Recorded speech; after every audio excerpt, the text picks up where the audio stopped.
Okey, Assalamualaikum.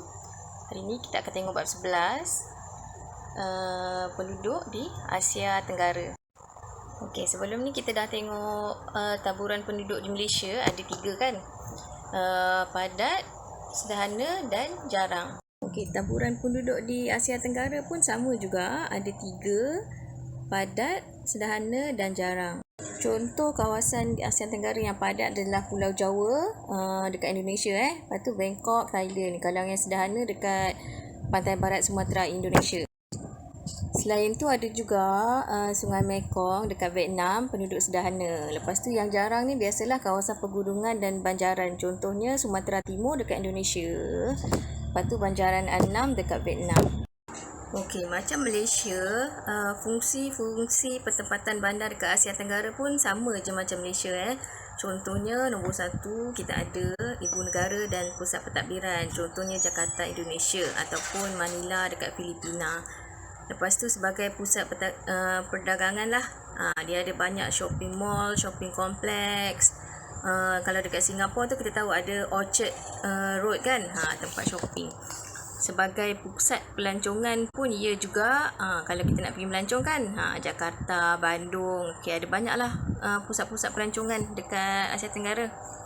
Yang keempat sebagai pusat perindustrian. Contohnya membuat kereta-kereta ke, ataupun dia buat bahan-bahan mentah, sektor yang untuk pembangunan ekonomi negara, besi keluli, makanan.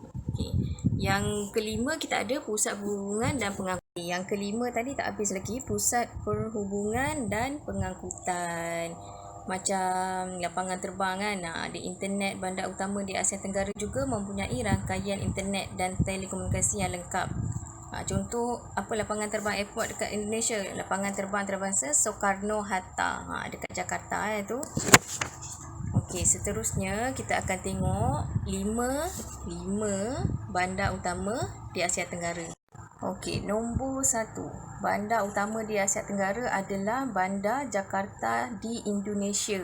Banyak shopping mall, penduduk dia pun 10.4 juta orang. Itu pada 2016.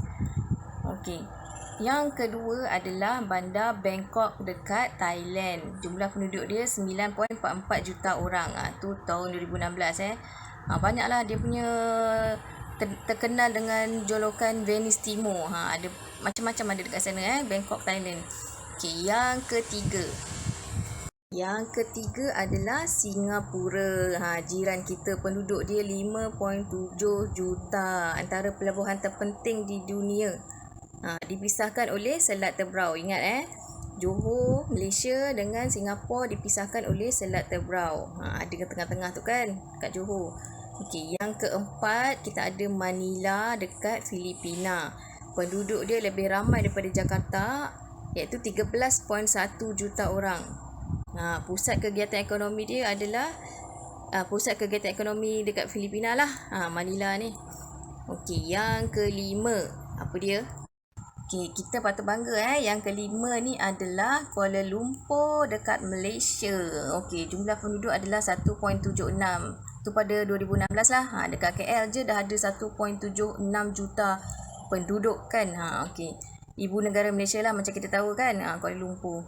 Kat sini pun ada macam-macam perindustrian, perdagangan, kilang, shopping mall, banyak. So, bangga tak jadi rakyat Malaysia? Ada. Sebab kita ada salah satu bandar utama dekat Asia Tenggara, Kuala Lumpur. Ingat apa dia tadi 5? Jakarta, Bangkok, Singapura, Manila dan Kuala Lumpur. 5 bandar utama di Asia Tenggara. Okey, dah habis bab 11. Apa yang kita belajar? Taburan penduduk di Asia Tenggara ada 3. Padat, sederhana, jarang. Lepas tu kita tengok fungsi-fungsi bandar di Asia Tenggara, lebih kurang Malaysia lah. Yang last sekali tadi kita ada 5 bandar utama di Asia Tenggara. Okey, homework hari ni adalah buku teks, muka surat 129, yang A. Lepas tu yang D. A dengan D. Yang D tu tak payah lukis dia punya peta, cuma tulis B1 apa, B2 apa, B3 apa.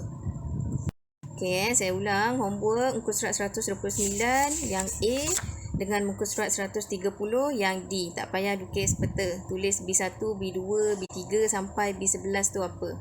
Okey Tu saja hari ni. Terima kasih.